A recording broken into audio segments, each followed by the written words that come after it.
New market, Gausia, চাঁদনী চক এগুলো হচ্ছে এমন একটা জায়গা, এখানে আপনি যত বাজেট করে আসেন না কেন আমার মনে হয় না বাজেটের ভিতরে আপনি শপিং করে চলে যেতে পারবেন। অ্যাটলিস্ট আমি পারি না।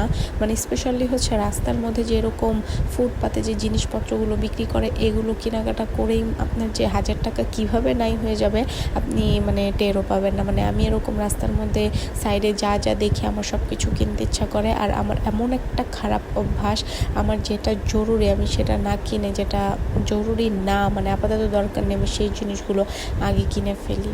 যেমন আমার কাপ ফ্রিজের কোনো দরকার নাই, কিন্তু আমি এখানে আইসা হচ্ছে ওনার সাথে দামাদামি শুরু করছিলাম, এই কাপ কত ওই কাপ কত, মানে শুধু শুধু আজিরা কোনো মজার বিষয় হচ্ছে এই কাপগুলো একটা সিঙ্গেল নিলে 150 টাকা, আর যদি আমি 6টা একসাথে নিই তাহলে নাকি এটার দাম বেড়ে হয়ে যাবে 1200 টাকা। মানে 6টা কাপের দাম 1200 টাকা, অথচ 150 করে সিঙ্গেল কাপ নিলে কিন্তু দাম আসতেছে 900 টাকা। মানে আমি হতভাগা